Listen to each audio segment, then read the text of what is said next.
Hello sir, नमस्कार। स्वागत है आप सभी का। Good morning all of you. And मैं आपके साथ हूँ उत्कर्ष मिश्रा। आप सबका स्वागत है। और आप सभी लोग जानते हैं, जब से धरना प्रदर्शन की कार्यवाहियां गतिविधियां चल रही, चाहे 69,000 शिक्षक भर्ती को लेकर या 97,000 एक नई शिक्षक भर्ती को लेकर, उसके बाद से बता दो, योगी सरकार पूरे फुल मूड में एक्शन में आ गई है। और यहाँ पर बम्पर पिटारा भर्तियों का सरकारी नौकरी को देखने को आपको मिल रहा है और आगे भी मिलता भी रहेगा। और एक सबसे बड़ी जो सूचना निकल कर आ रही है वो उत्तर प्रदेश राज्य सड़क परिवहन निगम से निकल कर आ रही है। अब यहाँ इस विभाग में भी भर्ती की जाएगी। अब इस विभाग से संबंधित भर्ती कब आएगी, कैसे आएगी और ये भर्ती कौन करेगा, यहाँ पर कुछ चेंजेस भी आई थिंक हो सकते हैं इस बार। क्योंकि बता दो कि आपको अब आयोग के माध्यम से ही होगी परिवहन निगम की सभी भर्तियां। और यहाँ पर कैसे होंगी आप सभी को बता दूं कि उत्तर प्रदेश जो समूह ख के जितने भी पद हैं वो उत्तर प्रदेश लोक सेवा आयोग से भरे जाएंगे। और समूह ग के भी जितने पद हैं वो अधीनस्थ सेवा चयन आयोग यानी कि यूपी ट्रिपल एससी और यूपी पीएससी के तहत अब ये सारी भर्तियां, सभी भर्तियां आयोग के माध्यम से की जाएंगी।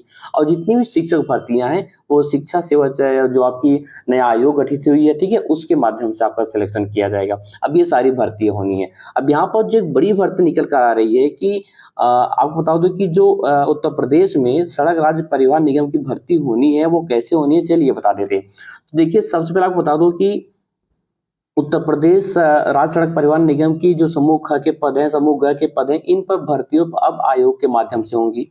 और समूह ख के जो रिक्त पद हैं इन पर भर्तियां, इसकी जो भर्तियां हैं वो उत्तर प्रदेश लोक सेवा आयोग के माध्यम से की जाएंगी। अगर समूह ग की बात करें तो ये भर्ती उत्तर प्रदेश अधीनस्थ सेवा चयन आयोग यानी कि यूपी ट्रिपल एससी के तहत करेगा होगी। और कैबिनेट बाई सर्कुलेशन परिवहन विभाग के 3 प्रस्तावों को भी मंजूरी दे दी गई है। अब इसमें क्या है कि इसके तहत अब चंदौली में बस स्टेशन व डिपो कार्यशाला के निर्माण के लिए कृषि विभाग की चिन्हित भूमि भी परिवहन विभाग को निःशुल्क हस्तांतरित भी की जाएगी। और वहीं पर समूह ख के जो 187 और समूह ग के 19,143 पद हैं टोटल। और समूह ख के जो सहायक प्रबंधक वाणिज्यिक और सहायक प्रबंधक प्राविधिक जैसे इन सब पदों पर अब यूपी ट्रिपल एससी के माध्यम से भर्ती होगी। ये सबसे बड़ी सूचना है। और अब यूपी पीएससी के माध्यम से इन पदों को भी भरा जाएगा। और वहीं पर देखा जाए तो आउटसोर्सिंग भर्ती में आरक्षण की जो रिपोर्ट है उनको यहाँ पर जो है तलब कर लिया गया। यानी कि जो आउटसोर्सिंग के माध्यम से जितनी अब तक की भर्तियां हुई हैं उसमें कितने पिछड़ा वर्ग और कितने अन्य पिछड़ा वर्ग के अभ्यर्थियों का चयन यानी कि सिलेक्शन किया गया है, उनकी पूरी रिपोर्ट यहाँ पर सरकार की तरफ या विभाग की तरफ से मांगी गई है। और वहीं पर बता दें कि उत्तर प्रदेश में मौजूदा समय में, इस समय वर्तमान समय में 80 सरकारी डिपार्टमेंट विभाग हैं। और इन विभागों में जरूरत के आधार पर आउटसोर्सिंग के माध्यम से यहाँ पर कर्मियों को रखा जा रहा है। और अनुचर से लेकर उच्च पदों पर आउटसोर्सिंग से ही भर्तियां हो रही हैं।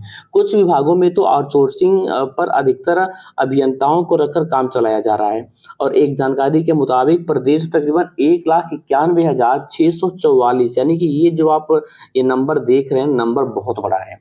1,91,644 आउटसोर्स कर्मी अब तक रखे जा चुके हैं आउटसोर्सिंग के माध्यम से। और इनमें से किस वर्ग के कितने हैं ये स्पष्ट नहीं है, क्योंकि ये इसमें बहुत बड़ा इसमें गेम भी हो सकता है। और पिछले दिनों राजनीतिक दलों ने मुद्दा उठाया था। इसमें कहा गया कि आउटसोर्सिंग पर होने वाली भर्तियों में जो रिजर्व कैटेगरी के लोग हैं यानी कि आरक्षित वर्ग के अभ्यर्थी हैं उनको भी उचित स्थान दिया जाए। और खासकर दलित और पिछड़ों को कोटे के बराबर भागीदारी देने की बात तो उठ चुकी है कि मतलब जो उनका कोटा है, जो रिजर्व कैटेगरी के लोग हैं, आरक्षित वर्ग के लोग हैं, चाहे OBC, SC, ST, pH, handicap, तो उनके कोटे में उनको ही नौकरी दी जाए, उतना उनको वहां पर मौका दिया जाए।